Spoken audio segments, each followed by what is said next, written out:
నమస్తే శోభా Telugu TV news కి స్వాగతం. మెగా డిఎస్సి ప్రకటనలో అభ్యర్థులకు తీవ్ర అన్యాయం జరిగిందని ఆరోపిస్తూ ఏపీలో వైఎస్ఆర్సీపీ పెద్ద ఎత్తున పోరాటం ప్రారంభించింది. కూటమి ప్రభుత్వం యువతను నిరుద్యోగులను మోసం చేస్తోందని వైఎస్ఆర్సీపీ నాయకులు రోజా మరియు పేర్ని నాని తీవ్ర స్థాయిలో ధ్వజమెత్తారు. వెంటనే జీవోలో సవరణలు చేసి ప్రతి అభ్యర్థికి న్యాయం జరిగేలా పోస్టుల సంఖ్యను పెంచాలని వారు ప్రభుత్వాన్ని డిమాండ్ చేస్తూ నారా లోకేష్ పై మండిపడ్డారు. ఆంధ్రప్రదేశ్ లో నారా లోకేష్ విద్యాశాఖ మంత్రిగా వచ్చిన తర్వాత ఈ రాష్ట్రంలో విద్య ఏ విధంగా సర్వనాశనం అయిపోతుందో మనం కళ్ళారా చూస్తున్నాం. ఒకవైపు మీరు చూస్తే ఫీజు రియంబర్స్మెంట్ 7,000 కోట్లకు పైగా బకాయిలు ఉంటే ఇవ్వడు.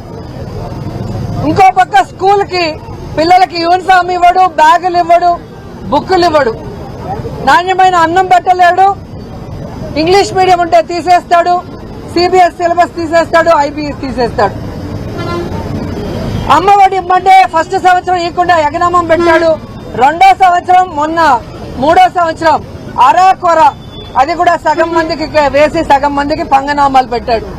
ఈ రోజు మీరు చూస్తే ముఖ్యంగా ఈ రాష్ట్రం అంతా కూడా నారా లోకేష్ విద్యాశాఖ మంత్రి అయిన తర్వాత నిర్వహించిన ఒక డిఎస్సిని పేపర్ లీకేజీలతో అలాగే రిక్రూట్మెంట్లు ఏ విధంగా నీచాతినీచంగా చేశారు, అర్హులైన వాళ్ళకి ఇవ్వకుండా అనర్హులకి తన అవినీతి కోసం ఏ విధంగా అంటగట్టాడో మనం కళ్ళారా చూసాం. మొన్న మీరు చూశారు ఢిల్లీలో నీట్ ఎగ్జామ్ పేపర్ లీక్ అయినందుకు జంజీస్ ఉద్యమానికి కేంద్ర విద్యాశాఖ మంత్రి ధర్మాన్ ప్రధాన్ గారు రాజీనామా చేయడం. మరి ఇక్కడ రాష్ట్రంలో డిఎస్సి పేపర్ లీక్ అయింది. అలాగే స్పోర్ట్స్ కోటాలో ఇవ్వాల్సిన ఉద్యోగాలు స్పోర్ట్స్ పర్సన్స్ కి కాకుండా తమ ఇష్టానికి ఒక 420 జీవోని తీసుకొచ్చి ఏ విధంగా 427 ఉద్యోగాలకు పైగా అనర్హులకు ఇవ్వడం మనం చూసాం. మరి అలాంటి విద్యాశాఖ మంత్రి నారా లోకేష్ రాజీనామా చేయాలని ఈ రోజు రాష్ట్రం అంతా కూడా విద్యార్థులు, నిరుద్యోగులు డిఎస్సిలో ఎవరైతే అన్యాయం అయ్యారో అందరూ రోడ్ల మీదకి వచ్చి డిమాండ్ చేస్తున్నారని కూడా ఈ సందర్భంగా తెలియజేసుకుంటున్నాం. ముఖ్యంగా మేము ఈ రోజు ఇక్కడ ఈ డిఎస్సి పేపర్ లీకేజ్ మీద సిబిఐ విచారణ జరపాలని డిమాండ్ చేస్తున్నాం. అలాగే ఈ డిఎస్సి పేపర్ లీకేజ్ కి కారణమైన విద్యాశాఖ మంత్రి నైతిక బాధ్యత వహించి రాజీనామా చేయాలని డిమాండ్ చేస్తూ ఉద్యమాన్ని చేపట్టడం జరిగింది. ఎందుకంటే ఈ రోజు మన రాష్ట్రంలో ఈ కూటమి ప్రభుత్వం వచ్చిన తర్వాత దాదాపుగా 191 మంది నిరుద్యోగులు ఆత్మహత్య చేసుకున్నారు. చాలా మంది ఉద్యోగాలు లేక పక్క రాష్ట్రాలకి వలసలు పోతున్నారు. మిమ్మల్ని నమ్మి మీరు అధికారంలోకి వస్తే నిరుద్యోగ భృతి 3,000 ఇస్తాం, లేదా ప్రతి ఇంటికి ఉద్యోగం ఇస్తామని 1,500,000కు పైగా నిరుద్యోగుల్ని ఈ రోజు మోసం చేశారు. ఈ రోజు ఆ నిరుద్యోగులంతా కూడా ఉద్యోగం రాక, నిరుద్యోగ భృతి రాక పక్క రాష్ట్రాలకు వెళ్లే వాళ్ళు పక్క రాష్ట్రాలకు వెళ్లి కూలీలుగా మారుతున్నారు. వెళ్లలేని వాళ్ళు ఆత్మహత్యలు చేసుకుంటున్న పరిస్థితి. ఈ రోజు మెగా డిఎస్సిలో ఏ విధంగా పేపర్ లీకేజ్ జరిగింది, ఏ విధంగా ఎగ్జామ్ పెట్టకుండా స్పోర్ట్స్ కోటాలో రిక్రూట్మెంట్ చేసే ముందు ఒక 420 జీవోనిచ్చి రిక్రూట్ చేసుకుని ఆ తర్వాత ఆ జీవోని క్యాన్సిల్ చేశారో మీకే అర్థమైంది. మరి జగన్మోహన్ రెడ్డి అడిగిన ప్రశ్నలకి 2 నెలలవుతున్నా ప్రెస్ మీట్ పెట్టి సమాధానం చెప్పే దమ్ము ధైర్యం లేని లోకేష్ ఈ రోజు రాష్ట్ర వ్యాప్తంగా ఉద్యమం చేస్తున్నారని తెలుసుకొని నిన్న ఎక్కడో జగన్ దమ్ముంటే రా నువ్వో నేనో తేల్చుకుందాం అంటున్నాడు. జగనన్న దమ్ము ధైర్యం గురించి సోనియా గాంధీని అడుగు, మీ నాన్న చంద్రబాబు నాయుడుని అడిగితే తెలుస్తుంది నారా లోకేష్ అని కూడా ఈ సందర్భంగా తెలియజేస్తున్నా. నీకు జగనన్న అవసరం లేదు. ఈరోజు రాష్ట్ర వ్యాప్తంగా ఏ జిల్లాకు వెళ్లినా మా నాయకులు కనిపిస్తారు. టైం నువ్వు చెప్పు, ప్లేస్ నువ్వు చెప్పు, ఏ ప్రాంతానికి వస్తావో ఆ ప్రాంత నాయకులు రెడీగా ఉన్నారు. అంబటి రాంబాబు గారిని పంపించమంటారా, కురసాల కన్నబాబు గారిని పంపించమంటారా, పేర్ని నాని గారిని పంపించమంటారా, బొత్స సత్యనారాయణని పంపించమంటారా లేదా మహిళా నాయకురాలని పంపించమంటారా? ఈ మెగా డిఎస్సి అంటూ దగా డిఎస్సి లో జరిగిన అవకతవకల గురించి మాట్లాడటానికని అడుగుతున్నాను. ఏపీ డిఎస్సిలో అక్రమాలపై రాష్ట్ర వ్యాప్తంగా వైఎస్ఆర్సీపీ ఆందోళనలు ఉధృతం అయ్యాయి. వైఎస్ఆర్సీపీ యువజన విద్యార్థి విభాగం ఆధ్వర్యంలో పెద్ద ఎత్తున ర్యాలీలు నిర్వహిస్తున్నారు. నారా లోకేష్ గారి రాష్ట్రానికి విద్యాశాఖని వెలగబెడుతున్నారు. ఆయన విద్యాశాఖ మినహా విద్యాశాఖ సంబంధితమైన విషయాలు మినహా అన్ని విషయాలు నాయేనంటాడు, అన్ని విషయాలు నేనేనంటాడు. నేనే ఫ్యాక్టరీలు అంటాడు, నేనే ఫ్యాక్టరీలు తెస్తున్నానంటాడు, నేనే ఉద్యోగాలు కల్పిస్తున్నానంటాడు, 20 లక్షల ఉద్యోగాలు, నేనే రాష్ట్రాన్ని ఓడబొడుతున్నానంటాడు, నేనే ఈ రాష్ట్రాన్ని బాగు చేస్తున్నానంటాడు, ఈ రాష్ట్రంలో రోడ్లు నేనే వేస్తున్నానంటాడు. ఒకటి కాదు, ఈ రాష్ట్రంలో చీమ చిట్టుకుమన్నా కూడా నేనే అంటాడు. ఎవరన్నా అక్రమ కేసు కడితే నాదే, నేనే కట్టించానంటాడు. రెడ్ బుక్ అంటాడు, రెడ్ బుక్ రుచి చూసారా అంటాడు. ఇన్ని మాట్లాడతాడు.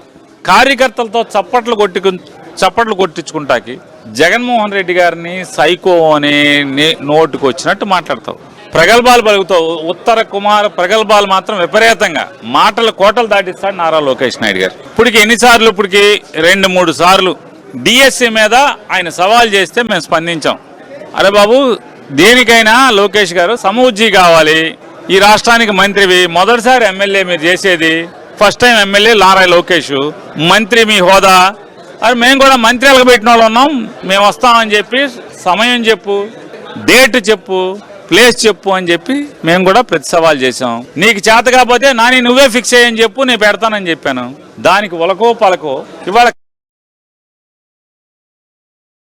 ఆంధ్రప్రదేశ్ ప్రభుత్వం డిఎస్సి పరీక్షలను ఎంతో పారదర్శకంగా నిష్పాక్షికంగా నిర్వహించి 16,347 మంది ఉపాధ్యాయులను ఎంపిక చేసే ప్రక్రియను చేపట్టిందట్టింది. అయితే కొంతమంది కావాలని ఈ ప్రక్రియపై తప్పుడు ప్రచారాలు, వదంతులు సృష్టిస్తూ అభ్యర్థులలో తీవ్ర అయోమయాన్ని కలిగిస్తున్నారు అని కేవలం పేపర్ లీకేజీలపైనే కాకుండా ఇటువంటి తప్పుడు ప్రచారాలు మరియు వదంతులు వ్యాప్తి చేసే వారిపై కూడా కఠిన చర్యలు తీసుకునేలా చట్టంలో సవరణ తీసుకురావాలని టీడీపీ నాయకులు కోరారు. Examination that has happened, sir, in Andhra Pradesh. It has happened in 2018 and then it has happened only after 2024. When it happened in 2018, those papers were corrected in 2022. Those papers were not corrected in a proper manner. Because of that, the High Court has defuncted that exam. And after 2024, when NDA formed the government, again under the leadership of Education Minister of Andhra Pradesh, Nara Lokesh, he has made sure that DSA exam is again conducted in a bigger fashion. The main reason being we want to recruit as many teachers as possible. We want to make sure that teachers are there in every corner of Andhra Pradesh. That was the reason why we have done it, sir. And lots of students have appeared. It's done in very transparent manner. It's done in very transparent manner. Almost 16,347 youth who has prepared for so many years has been selected and has been allocated positions across Andhra Pradesh as teachers, sir. But what in our Andhra Pradesh right now, our opposition party which is there in Andhra Pradesh, YSR Congress party is doing is trying to create these rumors, try to create this fake narrative, to create confusion among the students or the teachers who have been selected. Sir, I request, as you brought this bill, I request to make, at least in the next iteration, to bring an amendment to this bill, wherein not just when the paper is leaked, you take permission, but when this sort of rumor mongering is also being done, there needs to be some sort of a punishment that needs to be initiated, sir. So I request the ministry to look into it, at least in the next iteration of the bill, sir.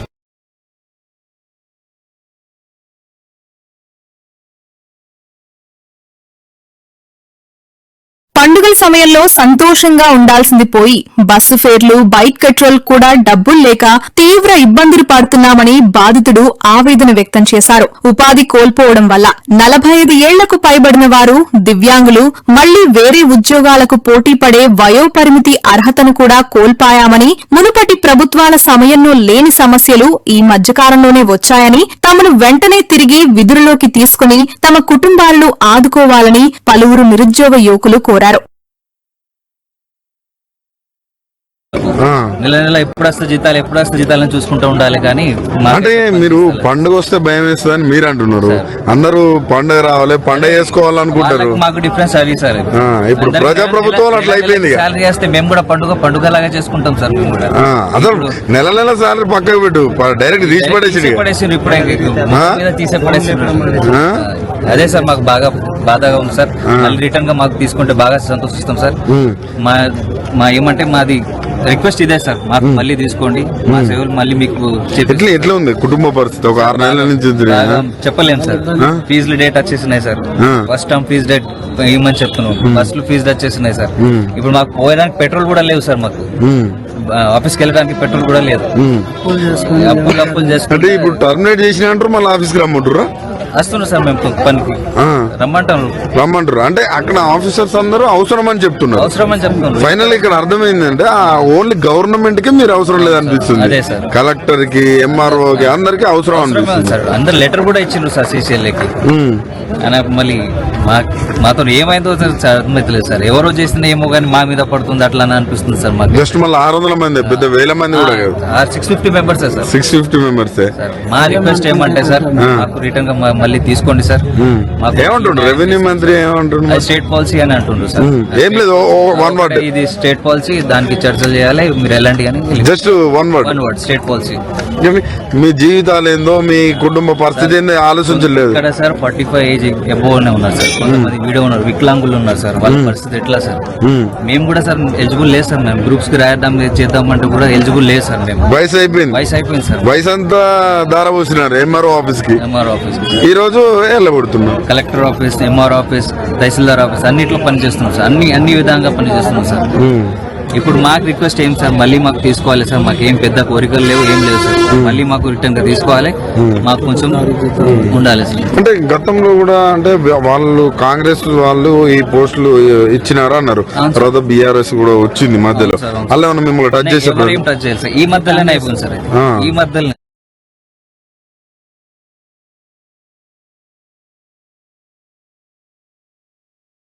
KCR కేంద్ర మంత్రిగా ఉన్నప్పుడు మంజూరు చేయించిన Kothapalli Manoharabad railway line పనుల్లో BRS ప్రభుత్వం మనోహరాబాద్ నుండి సిద్దిపేట వరకు 76 కిలోమీటర్ల లైన్ ను పూర్తి చేసింది. మిగిలిన 75 కిలోమీటర్ల పనులకు కాంగ్రెస్ ప్రభుత్వం 416 కోట్ల రూపాయల వాటా విడుదల చేయకపోవడం, 96 హెక్టార్ల భూసేకరణ పూర్తి చేయకపోవడం వల్లే పనులు ఆగిపోయాయి అని కేంద్ర రైల్వే మంత్రి స్పందించి ఈ ప్రాజెక్టును ప్రాధాన్యతగా పూర్తి చేయించాలి అని కేటీఆర్ తెలిపారు. హైదరాబాద్ నుంచి కరీంనగర్ దాకా ఉన్న కొత్తపల్లి మనోహరాబాద్ రైల్వే లైన్ ఏదైతే ఉందో, పెద్దలు కేసీఆర్ గారు ఆనాడు కేంద్ర మంత్రిగా ఉన్నప్పుడు 2004-05 సంవత్సరంలో ఆ రోజు అప్పటి ప్రధానమంత్రి మన్మోహన్ సింగ్ గారిని ఒప్పించి ఆనాటి కరీంనగర్ పార్లమెంట్ సభ్యుడిగా కేసీఆర్ గారు కొత్తపల్లి, మనోహరాబాద్, సిద్దిపేట, సిరిసిల్ల, వేములవాడ మీదుగా చొప్పదండి నియోజకవర్గం మీదుగా కరీంనగర్ కు కలిపే ఈ బ్రాడ్ గేజ్ రైల్వే ప్రాజెక్టును ఆ రోజు మంజూరు చేయించారు, దాదాపు 21 సంవత్సరాల కిందట. ఇది మొత్తం 151 కిలోమీటర్ల ప్రతిపాదన. కానీ ఎప్పుడైతే కేసీఆర్ గారు మరి తెలంగాణ ఇవ్వనందుకు నిరసనగా కేంద్ర మంత్రివర్గం నుంచి పక్కకు జరిగారో 2006లో, 2006 నుంచి 2014 వరకు 8 సంవత్సరాలు కాంగ్రెస్ ప్రభుత్వం ఆ ప్రతిపాదనను పూర్తిగా కోల్డ్ స్టోరేజ్ లో పెట్టింది, పక్కన పెట్టింది. ఆ తర్వాత తిరిగి మళ్ళీ తెలంగాణ ఏర్పడ్డ తర్వాతనే మళ్ళీ ఇక్కడ కేంద్రంలో బీజేపీ ప్రభుత్వం వచ్చినాక మేము వారిని సంప్రదించి వారికి కొన్ని మరి కీలకమైన నిర్ణయాలు తీసుకోవడం వల్ల ముందుకు కదిలింది. అందులో ఏం చెప్పాము, ఉచితంగా భూసేకరణ మేమే చేసిస్తామని చెప్పి ఆ రోజు రాష్ట్ర ప్రభుత్వ పరంగా మనం ప్రతిపాదించడం జరిగింది. అట్లాగే 3వ వంతు ప్రాజెక్టు నిర్మాణ ఖర్చులో కూడా 3వ వంతు మేము భరిస్తాం, 1/3 కాస్ట్ మేము భరిస్తామని చెప్పాం. ప్రత్యేక ఒప్పందం చేసుకున్నాం. అప్పుడు పనులు 2014 తర్వాత మొదలైనాయి.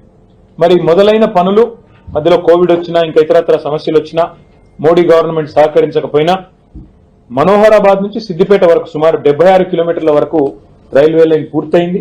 పూర్తయి అక్టోబర్ 3, 2023 అంటే మేము దిగిపోకంటే 2 నెలల ముందే ఆ 76 కిలోమీటర్లు పూర్తి చేశాం.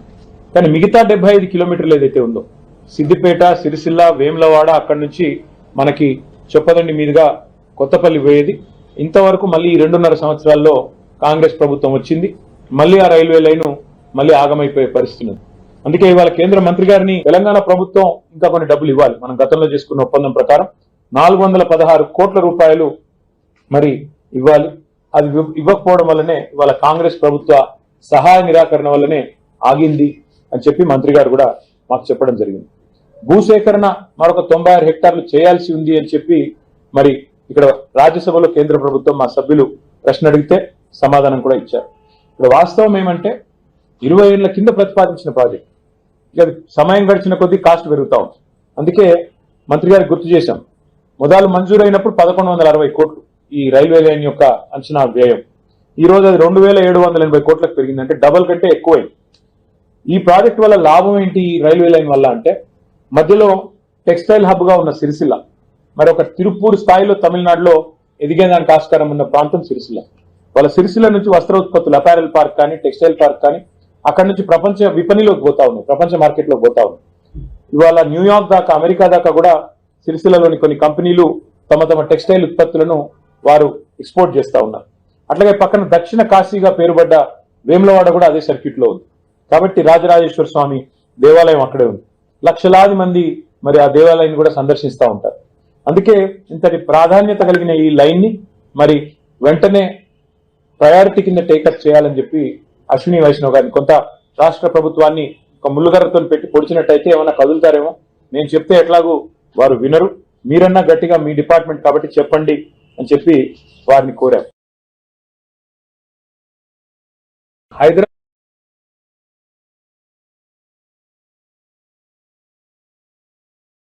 తెలంగాణలో గతంలో పేపర్ లీకేజీలు, అక్రమాలతో నష్టపోయిన నిరుద్యోగులకు న్యాయం చేసేందుకు యూపీఎస్సీ తరహాలో టీజీపీఎస్సీని ప్రక్షాళన చేసి పారదర్శకంగా పరీక్షలు నిర్వహిస్తున్నామని సీఎం రేవంత్ రెడ్డి తెలిపారు. ఆక్రమణలకు గురైన చెరువులు, కుంటలు, నాలాలు మరియు ప్రభుత్వ పార్కులను రక్షించడానికే హైడ్రాను తీసుకొచ్చామని, ఇది మా ప్రభుత్వంచే చేపట్టిన అతిపెద్ద సంస్కరణ అని స్పష్టం చేశారు. కబ్జాకోర్లు ఎంతటి వారైనా సోషల్ మీడియాలో తప్పుడు ప్రచారం చేసినా వెనక్కి తగ్గేది లేదని, హైడ్రాను మరింత బలోపేతం చేసి చెరువుల పునరుద్ధరణను కొనసాగిస్తామని పేర్కొన్నారు తెలంగాణ సీఎం రేవంత్ రెడ్డి. ఇప్పుడు కొత్తగా చేరే వాళ్ళకు 100% కోర్టుకు హామీ ఇచ్చి బ్యాంకులో ఖాతాలో పెట్టినాం. గతంలో ఎలాంటి వసతులు లేకుండా దొంగ లెక్కలు చూపించి ఫీజు రియంబర్స్మెంట్ కొట్టేయాలనుకున్న సంస్థల మీద విజిలెన్స్ అండ్ ఎన్ఫోర్స్మెంట్ విచారణ జరుగుతుంది. ఎవరెవరైతే కరెక్ట్ గా ఉన్నారో వాళ్ళందరికీ చెల్లించడం జరుగుతుంది. ఫీజు రియంబర్స్మెంట్ కేసీఆర్ ప్రభుత్వం 8,000 కోట్ల రూపాయలు బకాయిలు పెట్టి పారిపోయింది. కేసీఆర్ బకాయిలు పెట్టి పారిపోయినవే ఈ రోజు మాకు భారంగా మారింది. ఈ రోజు ఏదో కొత్తగా మేము ఫీజు రియంబర్స్మెంట్ ఇవ్వడం లేదన్నట్టుగా, దానికి మా ప్రభుత్వం కారణం అన్నట్టుగా బీఆర్ఎస్ భ్రమలు కల్పించే ప్రయత్నం చేస్తుంది. బీజేపీ దానికి వంతబాడుతుంది. బీజేపీ నాయకులు రామచంద్రరావు గారు కావచ్చు, ఆర్ కృష్ణయ్య గారు కావచ్చు, ఫీజు రియంబర్స్మెంట్ గురించి పదే పదే తెలంగాణలో మాట్లాడుతారు. ఆర్ కృష్ణయ్య గారు ఏ రాష్ట్రానికి సంబంధించిన రాజ్యసభ సభ్యుడు? ఆంధ్రప్రదేశ్ రాష్ట్రానికి సంబంధించిన రాజ్యసభ సభ్యుడు. ఆంధ్రప్రదేశ్ లో 10,000 కోట్ల రూపాయల ఫీజు రియంబర్స్మెంట్ బకాయి ఉంది. ఆర్ కృష్ణయ్య అక్కడ ప్రభుత్వంలో భాగస్వామి. ఎందుకు రామచంద్రరావు ఆంధ్రప్రదేశ్ లో ఫీజు రియంబర్స్మెంట్ గురించి మాట్లాడాడు? ఎందుకు ఆర్ కృష్ణయ్య గారు ఆయన ప్రాతినిధ్యం వహిస్తున్న రాష్ట్రంలో ఫీజు రియంబర్స్మెంట్ గురించి మాట్లాడాడు? బీజేపీ వాళ్ళు ప్రజల అమాయకులు, మోసం చేయొచ్చు, అబద్ధాలు చెప్పొచ్చు అని అనుకుంటారు. మొట్టమొదట బీజేపీ నాయకులు నేను సూచన చేస్తున్నా, కిషన్ రెడ్డి గారికి, రామచంద్రరావు గారికి, ఆర్ కృష్ణయ్య గారికి, ఆంధ్రప్రదేశ్ రాష్ట్రంలో మీ ఎన్డీఏ ప్రభుత్వం ఉంది. ఎన్డీఏ ప్రభుత్వం ఆంధ్రప్రదేశ్ లో 100% ఫీజు రియంబర్స్మెంట్ చెల్లించిన తర్వాత తెలంగాణలో వచ్చి డిమాండ్ చేస్తే చూడడానికి బాగుంటది. లేకపోతే నవ్విపోదురుగా నాకేటి సిగ్గు అన్నట్టుగా మరీ దిగజారి వ్యవహరిస్తున్నారు బీజేపీ నాయకులు. దయచేసి గత ప్రభుత్వాల తప్పిదాలు, గత ప్రభుత్వం పెట్టిన ఎగవేసిన బకాయిలనే ఈ రోజు మాకు ఆర్థిక భారంగా మారింది. అయినా వాటిని అన్నిటిని కూడా పరిష్కరించే ప్రయత్నం చేస్తున్నాం. ఇక్కడ నుంచి భవిష్యత్తులో ఏ ఇయర్ కు సంబంధించిన ఫీజు రియంబర్స్మెంట్ అదే సంవత్సరంలో పూర్తిగా చెల్లిస్తాము. అడ్వాన్స్ గా బ్యాంక్ ఖాతాలో మేము పెడుతున్నాము. మేము పూర్తిగా లెక్కలేసినాం. ప్రతి సంవత్సరానికి 2,200 నుంచి 2,400 కోట్ల రూపాయలు ఫీజు రియంబర్స్మెంట్ అవసరం తెలంగాణ రాష్ట్రంలో. ప్రతి సంవత్సరం క్రమం తప్పకుండా ఈ ఫీజు రియంబర్స్మెంట్ ను చేయడానికి ప్రభుత్వం ప్రణాళికలు రచించుకున్నది. ఇక భవిష్యత్తులో ఫీజు రియంబర్స్మెంట్ సమస్య తెలంగాణ రాష్ట్రంలో ఉండదు. వాటిని పరిష్కరించే బాధ్యత మాది.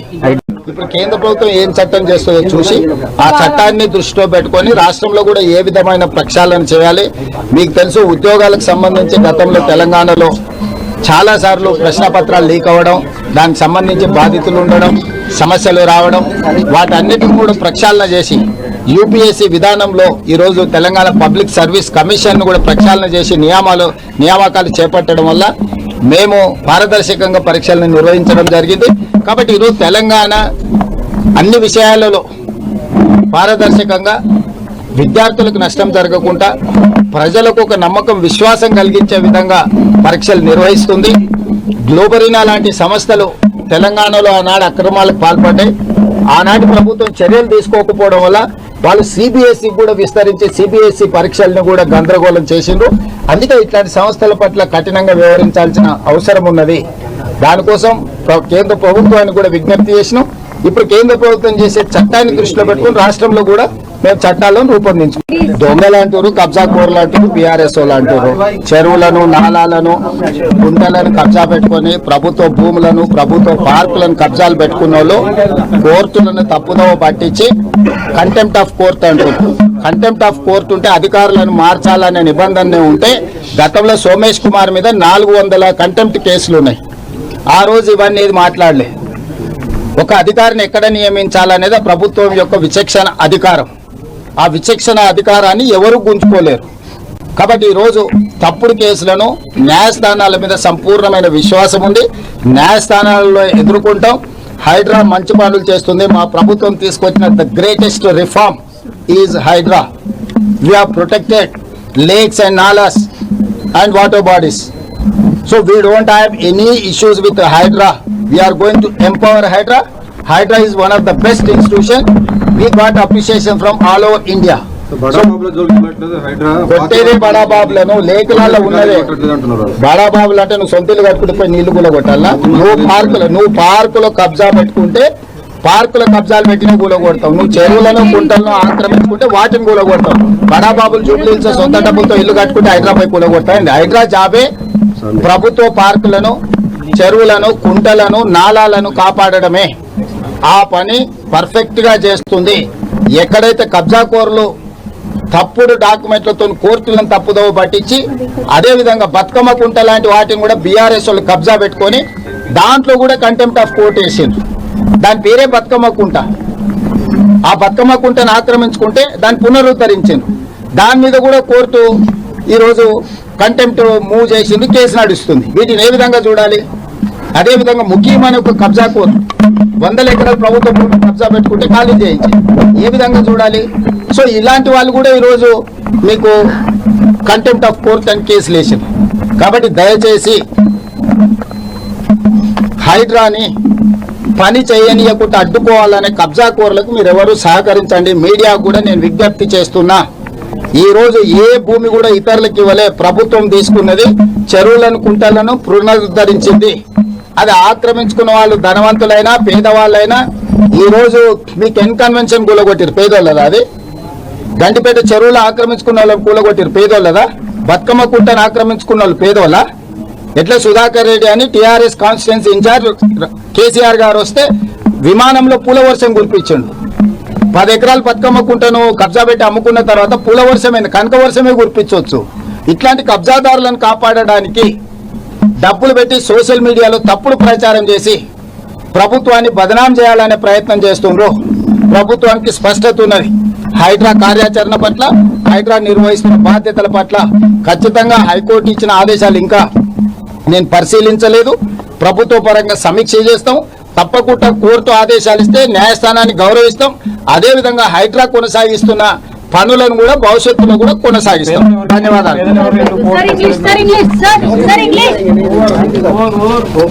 సంజయ్ జల్దీ లేకపోవడము దొంగల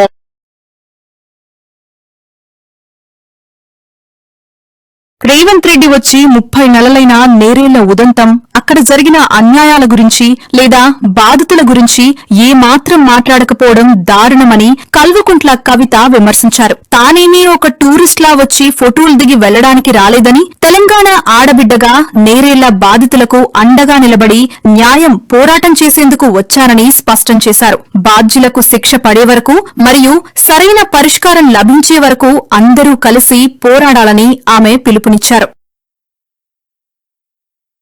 వచ్చి 30 నెలలైంది. రేవంత్ రెడ్డి గారు వచ్చి 30 నెలలైంది. ఆనాడు పెద్ద పెద్ద మాటలు మాట్లాడిన రేవంత్ రెడ్డి గారు ఈ 30 నెలల్లో కనీసం నేరెళ్ల పేరు కూడా ఎత్తలేదు. ఇది మానవత్వమా?